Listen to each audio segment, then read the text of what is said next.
మీ MLA సాబ్ కూడా పోయిండు రాజేంద్ర నగర్ ఆయన డెవలప్మెంట్ ఎవరో డెవలప్మెంట్ కోసం పోయినావు వస్తాయి అన్ని బయటకు వస్తాయి భయపడకురి సుల్తాన్పూర్ బయటకు వస్తుంది గాసిమియా కూడా బయటకు వస్తుంది అన్ని బయటకు వస్తాయి ఎవరికి ఏం తెలియకుంటే ఏం లేము అందరికి అన్ని తెలుసు ప్రభుత్వం మళ్ళా 2 ఏళ్లలో వస్తుంది ఎవరోళ్ళని ఏం చేయాలనో ఎవరోళ్ళ సంగతి ఎట్లెట్లా తీయాలనో ఎవరోళ్ళ బెండ్ ఎట్లెట్లా తీయాలనో తీసే బాధ్యత మాది ఇదివరకు లెక్క ఉండదు ఎవల డెవలప్మెంట్ కోసం పోయినావు ఏమిటికి పోయినావు ఏం ఆశించిపోయినావు ఏం కథలు పడుతున్నావు ఫైమ్ గాడు ఏం చేస్తుండో ఎవడేం చేస్తుండో అన్నిరికే అందరి జాతకాలు తెలుసు ఎవడెవడేం చేస్తుండో మాకు కూడా ఎరికే టైం వస్తుంది అన్నిటికీ టైం వస్తుంది ఇగో నేనేమంటున్నా అంటే ఒక్కరోజుకే గింత గిరిత పడితే ఎట్లా ఒక్కరోజుకి ఒక్కసారి గవర్నమెంట్ రాగానే అడిమారి గుడి దెబ్బల గింత ఆగమవుతారు సుత్తం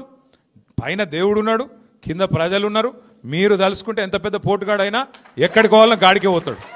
ఇవాళ రాష్ట్రం మొత్తం ఒకటే ఉన్నది అందరి ఆలోచన కేసీఆర్ గారు తిరిగి ముఖ్యమంత్రి కావాల్సిందే తెలంగాణ మళ్ళీ పట్టాలు ఎక్కాల్సిందే తప్పకుండా జరుగుతుంది